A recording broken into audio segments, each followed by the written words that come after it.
भारत और पाकिस्तान के बीच में जो पहलगाम के टेररिस्ट अटैक्स के बाद जो जियोपॉलिटिकल एस्केलेशंस हो रहे हैं, इन this situation, in these circumstances, अभी आज इस वक्त पाकिस्तान के अंदर खतरा है। Any time India can strike. In this situation, उस वक्त जब पाकिस्तान के अंदर खतरा है कि इंडिया जो है वो स्ट्राइक कर सकता है, India and France signed a big deal. क्या पाकिस्तान आर्मी जो नंबर 1 आर्मी है भारत के साथ जंग में आएगी या फिर भाग जाएगी? क्योंकि बहुत सारी खबरें आ रही हैं कि इनके सामान और बैग इनके जनरल्स के जा चुके हैं।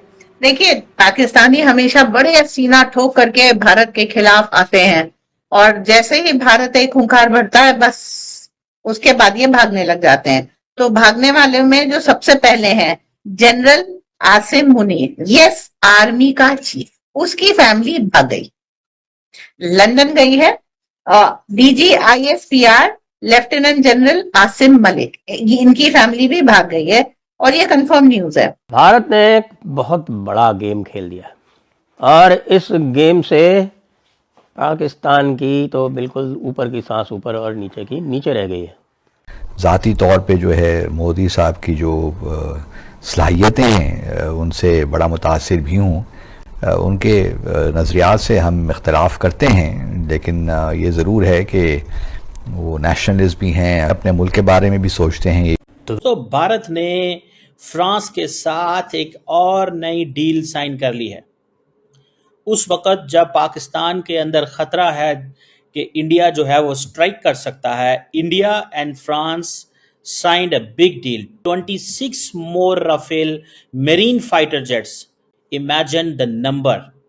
$7 बिलियन के जो जहाज हैं वो इंडिया राफेल जो है वो ले रहा है फ्रांस से। $7 बिलियन। पाकिस्तान तो $1 अरब के लिए कभी यूएई के पास जाता है, कभी सऊदी अरब के पास जाता है। चाइना से आईएमएफ कहता है जाओ पहले चाइना से लिखवा के लाओ कि तुम लोन को रोल ओवर करोगे। And here comes India, the deal of 7 billion. और इससे आप अंदाजा लगाएं, in this situation, in these circumstances where India is all set for this, Pakistan जो है वो कभी इस मुल्क फोन करते हैं, कभी उस मुल्क फोन करते हैं, and they bought $7.5 billion. Look at the money in the pocket, look at the money in the Indian pocket में। आप देखें कितना पैसा है, आप सिर्फ इस चीज से अंदाजा लगा लें। जनवरी के अंदर 2022 जनवरी के अंदर जो राफेल है उसने ट्रायल्स दिए।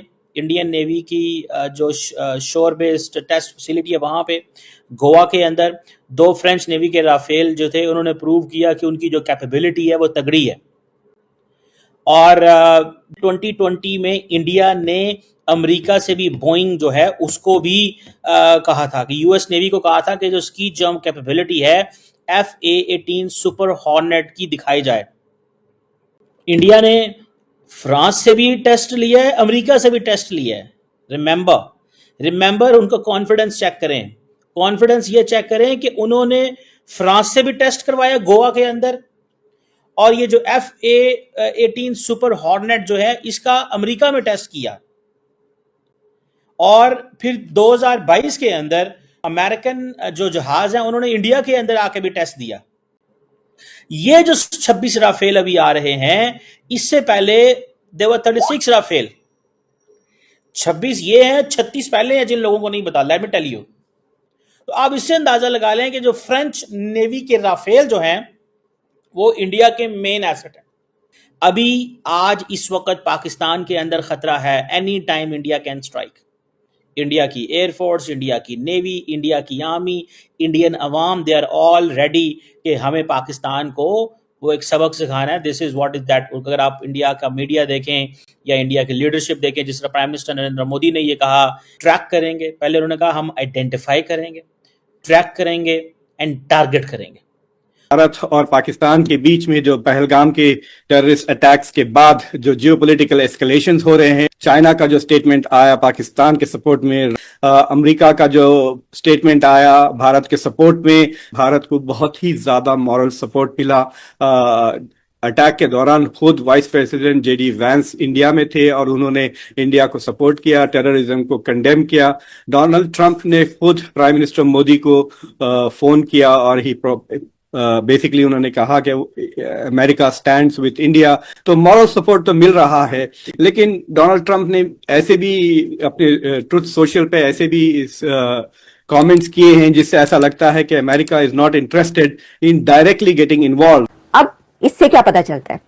इससे देखें, जो लोग ये कह रहे हैं ना, इसमें दो बातें सामने आ रही हैं कि प्रेसिडेंट ट्रंप ने जो ये बात की, उन्होंने कहा कि ये अपना मसला खुद ही हल करेंगे। इसके अंदर एक ये है कि या तो वो इसमें दिलचस्पी नहीं रखते, वो इंटरेस्टेड नहीं है उसमें। इस वक्त इतने बहुत सारे मसाइल चल रहे हैं और अमेरिका के अंदर अपने बड़े इश्यूज हैं, बहुत मसाइल हैं जिनको वो हल करने की तरफ, उनकी जो हुकूमत आई है तब से लेकर अब तक बहुत बड़े बड़े अपने मसाइल हैं। एक तो आप कह लें कि ये स्टैंड है, लेकिन इसका एक और स्टैंड भी है और वो ये है कि उन्होंने जो करना है वो करेंगे या वो कर रहे हैं। उन्होंने जिसकी भी मदद करनी होगी, जिसको भी हेल्प आउट करना है, वो उसकी मदद कर रहे होंगे, उसकी मदद कर रहे हैं। और जो उनका स्टैंड है, वो उनका स्टैंड हम पहले भी देख चुके हैं कि वो मोदी के और इंडिया के बहुत करीब है। फिर उनको कहने की जरूरत नहीं है। इसमें कहने वाले ये भी कह रहे हैं कि जी अमेरिका जो है वो स्टैंड करता है इंडिया के साथ, उसने जो जिस तरीके से जो है वो करना है वो उसको करेगा, उसको किसी को बताने की जरूरत नहीं है। ठीक है। 11 कोर के हेडक्वार्टर्स पेशावर में उन्होंने बोला कि हमारी आर्मी के ऑफिसर्स और जवान रिजाइन कर रहे हैं। 120 ऑफिसर्स ने रिजाइन किया, 40 और 400 और ने रिजाइन किया। ये है 12 कोर क्वेटा। अच्छा, साथ में मैं और ये पूरा लेटर मेरे हाथ पे ये रीजन दिया कि ये फैटिग बता रहे हैं, इनको मेंटल थकान हो चुकी है। ये कह रहे हैं फैमिली प्रेशर है और इस समय इंडिया से एस्केलेशन हो रही है। साइन सामने दिख रहे हैं, फोन नंबर भी दिख रहा है, कोर कमांडर का साफ है। ये लेटर अवेलेबल है मेरे पास आया कहीं से। ये लेटर लीक हुआ है और लीक किसने किया मैं ये भी बता देता हूँ। मैं इतना डरता नहीं हूँ। जय हिंद दोस्तों, जैसा कि आप जानते हैं पाकिस्तानी मीडिया, नई घड़ों की मीडिया अपने चैनल्स पे आकर ये धमकी दे रहे हैं हिंदुस्तान पे न्यूक्लियर अटैक कर देंगे। पहले इन घड़ों को ये तो बताओ, पहले चेक तो कर लेते हैं न्यूक्लियर बम्स, इनके फाइटर प्लेन के वो भी खराब ही निकले ये। और ये भारत को धमकी दे रहे हैं, उस भारत को जिसने 63,000 करोड़ की राफेल डील करी है। जितना इनका पूरे डिफेंस का बजट नहीं है उतना तो भारत ने राफेल्स खरीदने में लगा दी है।